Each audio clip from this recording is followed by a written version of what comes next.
Do you think the Browns still have those same high expectations, and should they? I know you've addressed this on Untitled Unfiltered.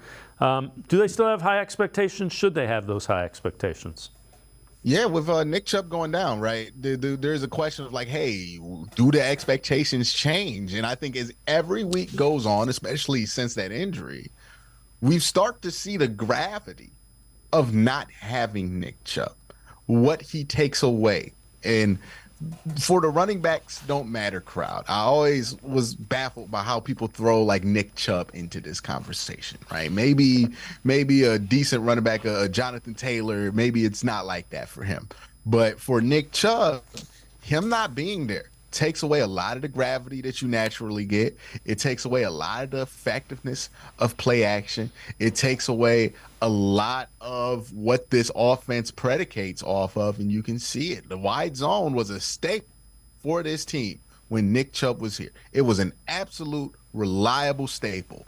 It is a liability now because Nick Chubb's not there. It wasn't a liability in week 1 when Nick Chubb was running. It wasn't a liability in week 2 when Nick Chubb was running. So the question is, can this team reach the same expectations without Nick Chubb?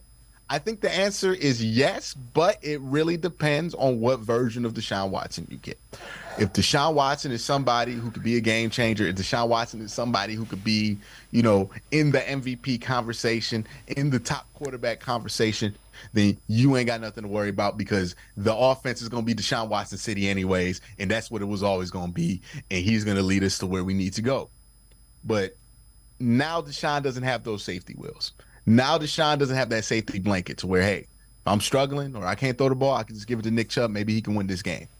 The whole team doesn't have that safety blanket. You saw it this week with DTR, right? Usually when the Browns have a backup quarterback in there, it doesn't go like that.